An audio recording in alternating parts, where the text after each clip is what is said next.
Η ελευθεριά της Κρήτης αρχίστηκε από τα Σφακιά. Χρονολογία ακριβώς δεν θυμάμαι πότε έγινε η πρώτη επανάσταση του Δασκαλογιάννη. Μόνο με Σφακιανούς.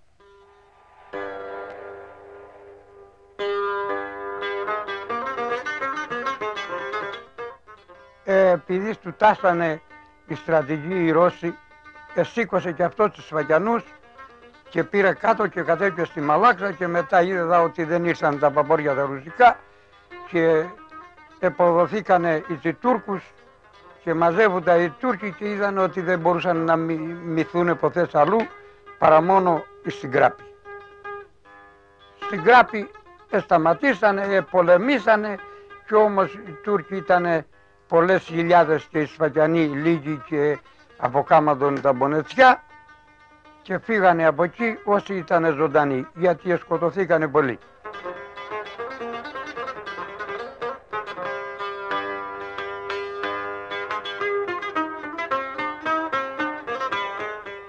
Όλη η Κρήτη ήταν σκλαβωμένη από Τούρκους και μόνο τα Σφακιά ήταν ασίδωτα.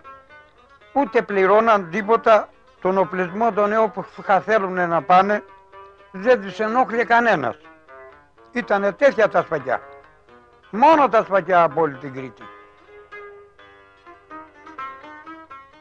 Ο Δασκαλογιάννης ως ξύπνιος άνθρωπος και ως παλικάρι σκέφτηκε γιατί μόνο τα Σφακιά να είναι ελεύθερα και η επίλοιπη Κρήτη να είναι σκλαβωμένη. Συνονοήθηκε με αυτούς τους Ρώσους στρατηγούς, είχε αυτός καράβια δικά του και μετάφερε όπλα και πολεμοφώθια όσα μπορούσε και όπλησε όλη την επαρχία ότι ήταν από 55 χρονών μέχρι 20 όταν έκαμε την επανάσταση.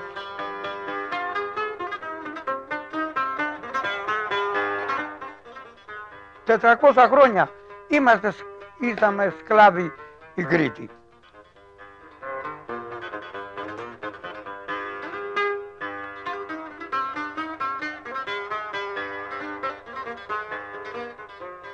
Την ελευθερία πώς την αισθάνομαι. Φαντάσου ένας άνθρωπος να είναι τυφλός και ύστερα να δει από τόμος το φως. Έτσι την αισθάνομαι κι εγώ και την ελευθερία.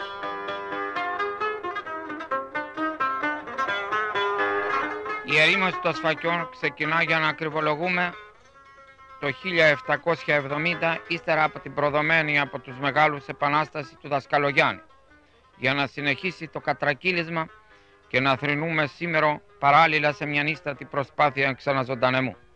Όσο αφορά την αρχή της ερήμωσης, ο Σφακιανός ποιητής αναφέρεται τραγικά και παραστατικά. Πείνα και φτώχεια και ρημιά κλάιματα μυρολόγια ακούγουσιν οι τσιγιαλιές και βλέπουνε τα όρια. Άντρες, γυναίκες και παιδιά στα μαύρα βουτυμένοι και από τα πάθη τα πολλά και λύπες χλωμιασμένοι.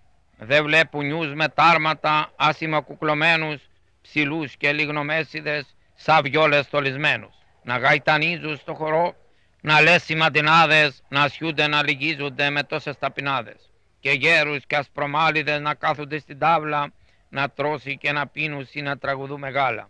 Να λέει τραγούδι του σκαμιού και του πολέμου βάλει και η τάβλα από τη μια μεριά να τη λαλεί στην άλλη.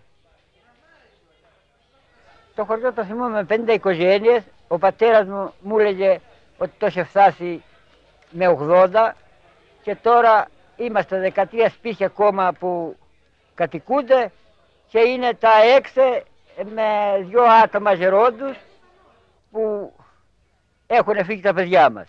Και ο λόγος που εγκαταλείψαμε το χωριό μας είναι που είναι εγκατελειμμένο και δεν έχουμε καμιά συγκοινωνία, τίποτα και έτσι από πολλά χρόνια άρχισε το χωριό μας και διαλύει και έχω τη γνώμη που αυτό δεν μπορώ να το σκεφτώ γιατί σταματά το μυαλό μου, πονεί η καρδιά μου να το σκεφτώ ότι ύστερα από 5-6 χρόνια το πολύ 10 δεν θα υπάρχει άνθρωπος σε αυτό το χωριό, σε ένα χωριό που ήταν με τόλμα, που σ' άντρες που έβγανε δεν βγαίνανε πουθενά και είχαν πολεμήσει με Τούρκους, είχαν πολεμήσει με Γερμανούς και στα μέτωπα και στην Αλβανία και στους μακεδονικούς αγώνες του παλιούς και τώρα είμαστε εγκατελειμμένοι και είμαστε εδώ σαν δεξόριστους. να θυμούμε το χωριό με τόσους ανθρώπους, με συγγενείς, με ξένους, με φίλους και να μην προλαβαίνει να κάνει το κεφάλι σου έτσι και έτσι παρά είσαι μια μεριά του δρόμου και στην άλλη το λες γεια σας και χαίρετε και ξέρω εγώ και να καλαμπουρίζεις και να σου καλαμπουρίζουν και να μιλήσεις και τώρα περνάς το χωριό πάντα για πάντα και δεν βλέπεις άνθρωπο. Τίποτα. Και ύστερα όποιος τα θυμάται αυτά τα πράγματα όπως είμαι εγώ και είμαι 70 χρονών και θυμούμαι από μικρό παιδί το χωριό πως ήταν και πώς το βλέπω σήμερα, αν ήμουν για να ζήσω ακόμα 5-6 χρόνια δεν ξέρω αν να ζήσω ούτε ένα και είναι αυτό το ζήτημα φορμή. Πού είναι η χώρα το σφακιό με τα πολλά καράβια, με τις 100 τσιτσέκλισσες, τα πλούσια τα σεράγια.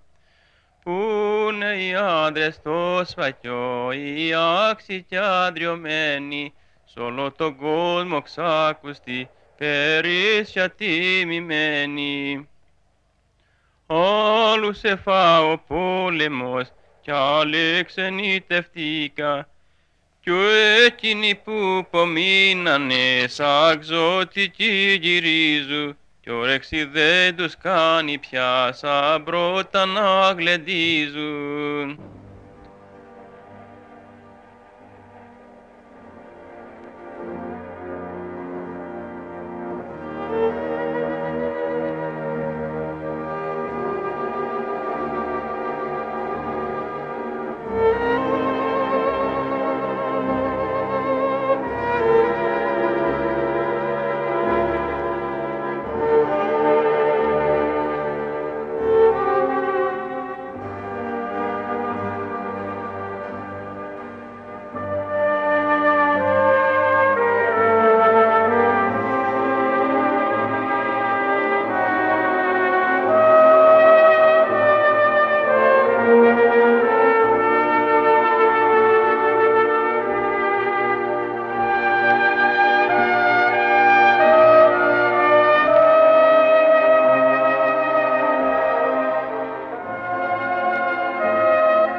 Εγώ ως στρατιώτης έχω γυρίσει όλη την Ελλάδα και τα παλιά χρόνια ότι με πιάσανε έτσι πολέμοι και ξέρω εγώ και οπουδήποτε με ρωτούσαν από πού είμαι, οποιοδήποτε είχαμε ρωτήσει, αξιωματικός ή πολίτης ή στρατιώτης και να του πω πως είμαι σφακιανός, με κοίταζε ιδιαιτέρως. Γιατί τα σφακιά έχουν παλιούς αγώνες και είναι από εκείνα τα χρόνια που σηκώσανε κεφάλι του Σουλτάνο 2.000 του Φέκια, έπρεπε να μείνει στην ιστορία και έμεινε. Μια ιστορία έχουν. Ύστερα τι διάκριση να πω τώρα για τους σφακιανούς, δεν μπορώ να πω τίποτα γιατί είμαι και εγώ σφακιανός και ύστερα τι να λέω. Έχουν οι σφακιανοί μια ιδιαίτερη περηφάνεια για τους παλιούς αγώνες, για την ηθικότητα που είχαν πάντα, και τα έθιμα που είχαν, που ήταν βέβαια, τα έθιμα ήταν πολύ σοβαρά. Ήσαν άνθρωποι περήφανοι που κράταγαν καθένα στη θέση του, σέβονταν τον ένα τον άλλο. Μπορεί να σκοτώνονταν βέβαια γιατί ήταν το τέσιο το σύστημά του, το γυνάτων, δεν ξέρω πώς να το πω, που δεν δέχονταν προσβολές. Γυναίκες να τιμίζονται, δεν να τιμίζονται, και άλλα γίνονται καμιά φορά τέτοιο κρούσμα. Σκοτώνονταν ανθρώποι, σκοτώναν τις γυναίκες, σκοτώναν διέτους, σκοτώναν έτσι. Αυτά τα πράγματα βέβαια δεν τα είχαν αλλού.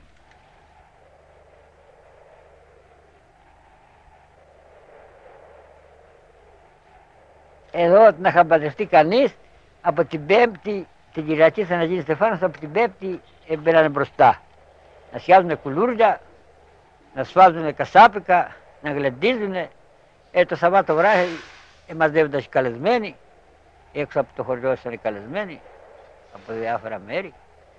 Και άρχισε το γλέντι και πότε διάλειο την Τρίτη το πρωί, πότε την Τετάρτη. Τη Δευτέρα δεν διάλειο ποτέ. Τη Δευτέρα κάνε κύκλο στο χωριό στα σπίτια, πέραν όλοι στα σπίτια. Και την Τρίτη το πρωί, αλλά μερικοί ήθελαν να κάνουν τριμερίτικο γάμο, λέγανε. Και ο τριμερίτικος γάμος ήταν να φεύγουν την Τετάρτη το πρωί οι καλεσμένοι. Εδώ στο χωριό Στεφάνος έχει να γίνει πολλά χρόνια. Πολλά χρόνια. Γιατί και να παντρευτεί κανείς, φεύγει από εδώ, παντρεύεται αλλού και εδώ στο χωριό δεν γίνεται τίποτα. Τίποτα δεν γίνεται.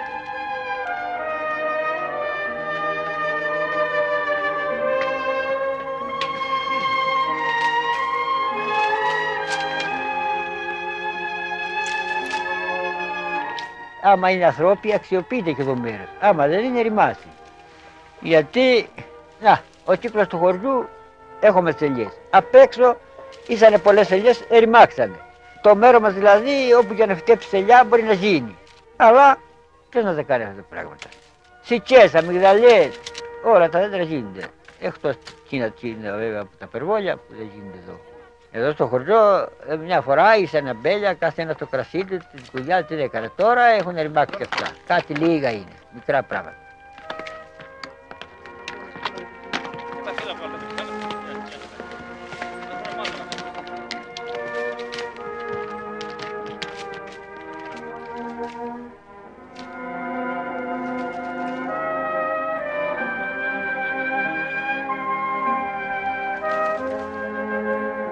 Αυτά όλα που βλέπει τώρα, όλα παλιά είναι. Τα βρήκαμε από τους πατεράδες μας, τους παππούδες μας.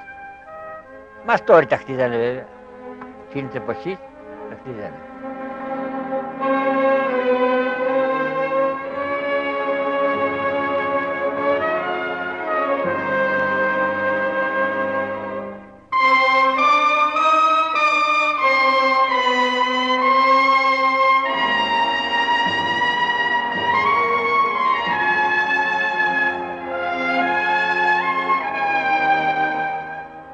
Είναι εδώ ο Πέτρος να χτίσει μια πολιτεία σαν την Αθήνα. Λάσπη ακόμα έχουμε λίγο πάντως. Τώρα να κάνουμε τίποτα, να φτιάξουμε κανένα σπίτι, καμιά ταράτσα. Αγοράζουμε 3 δραχμές το κιλό την άμμο. Μας τη φέρουν από τη θάλασσα, από που μπορεί καθένα να τη φέρει με τα ζώα εδώ πέρα, και όποιος δεν έχει δικό του ζώο να την μεταφέρει, πληρώνει 3 δραχμές το κιλό.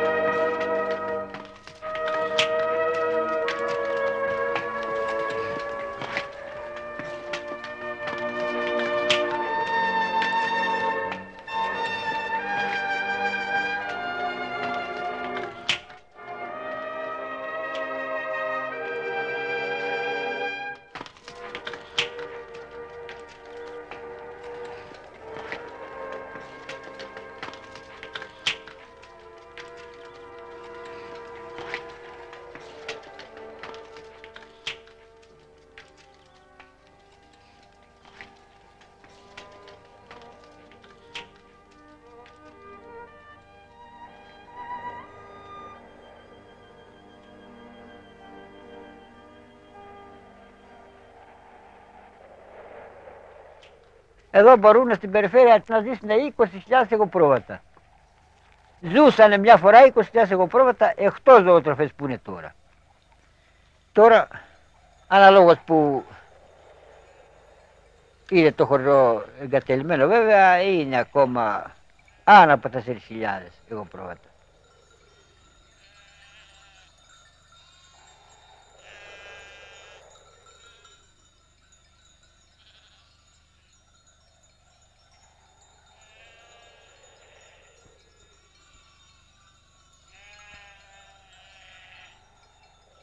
Καθένας εδώ τι είναι ο ένας και τι είναι ο άλλος και τι σκέφτεται ο ένας από τον άλλο, το ξέρουμε μεταξύ μας βέβαια. Όλοι που είμαστε εδώ τώρα αγαπημένοι είμαστε, πολύ αγαπημένοι. Σαν αδέρφια είμαστε, όποτε βρούμε ευκαιρία καθίζομαι και κουβεντιάζομαι. Όλοι μαζεμένοι δεν είναι εύκολο να μαζευτούμε γιατί είναι τα σπίτια μας λίγο που δεν μπορούμε να συγκεντρωθούμε, αλλά ένας, δυο, τρεις, ας μίξουμε το βράδυ, να προσπερίσουμε, να κουβεντιάσουμε. Περνάει η ώρα μας. Με τα παλιά να λέμε, γερόντι είμαστε πιο πολλοί, με το τσιγάρο, με το κομπολόι, ξέρω εγώ, να περάσουμε τα πασπερίδα μας. Πώς γλεντίζομαι, καθόλου. Καμιά φορά μπορεί να μαζευτούμε τα γεροντάζια και λέει όσοι είναι εδώ, καμιά λαμπρή, τα Χριστόγεννα, ξέρω εγώ, να κάνουμε ένα γλεντζάκι. Έχουμε μαγνητόφωνα, πικάψια, χορεύουμε κιόλας.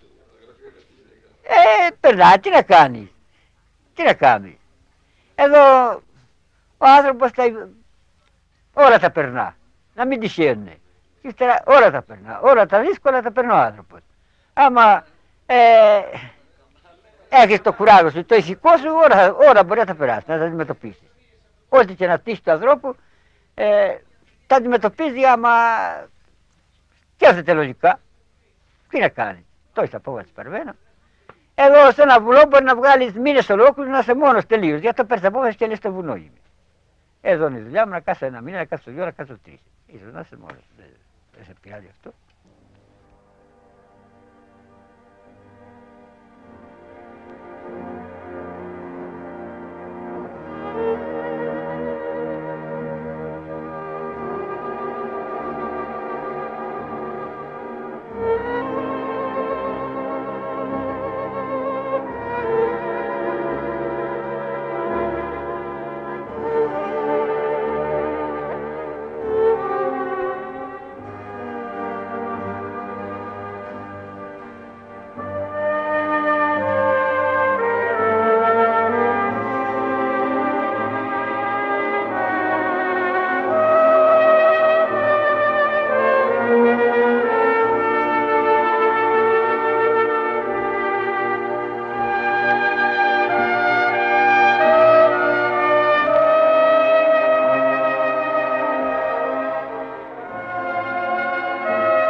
αλλά λείπουν τώρα. Ήθελα να είναι το χωριό όπως το ήξερα. Εγώ που είμαι τώρα 70 χρονών και θυμούμαι τα 60 χρόνια καλά βέβαια, από 10 χρονών θυμούμαι, ίσως και πιο μικρός, να ζούσαν εκείνοι οι άνθρωποι όλοι που θυμούμαι εγώ, αλλά αν δεν είχε ρημάξει το χωριό, θα να είναι πεθαμένοι βέβαια εκείνοι παλιοί, αλλά θα να είναι νέοι, θα να είναι γέροι, της ηλικίας μου, θα να είναι το χωριό. Να αποτελείται με οικογένειες όπως αποτελούνταν και πριν. Και ύστερα, εμείς οι γερόντες, ένας να παθαίνει, και νέοι δεν μπορεί, που είναι οι άνθρωποι, όλα τυχαίνουν, πεθαίνουν και νέοι και ξέρω εγώ. Αλλά άμα δεν έφευγαν οι άνθρωποι, από εδώ οι οικογένειες, θα ήσανε πάλι το ίδιο, πιο πολύ όσοι είναι τώρα. Λίγοι νέοι είναι. Αλλά και αυτοί, εάν δεν προστατευτούμε από το κράτος να μας φέρει το δρόμο, ύστερα από 5-6 χρόνια, 10 θα υπάρχει. Εμείς οι γερόντες θα πεθάνουμε βέβαια, ύστερα από 10 χρόνια θα ζει κανείς, γιατί είμαι στα 70 και 75 χρονών. Τα παιδιά θα φύγουν, δεν θα είναι κανένας. Το μικρότερο παιδί που γεννήθηκε εδώ είναι 3 χρονών. 3 παιδιά πάνω στο σχολείο και είναι άλλα 3-4 πιο μικρά που δεν πάνε. Άμα θα έρθει όμως δρόμος, δεν θα εγκαταλείψει το χωριό τελείως, μόνο μάλλον θα μεγαλώσει, γιατί θα γυρίσουν και εκείνοι που έχουν φύγει ορισμένοι και εκείνοι που είναι εδώ ακόμα θα κάτσουν οι νέοι και δεν θα ρημώσει το χωριό μας τελείως. Άμα δεν έρθει δρόμος, το πολύ πολύ στα 10 χρόνια δεν θα υπάρχει κανένας.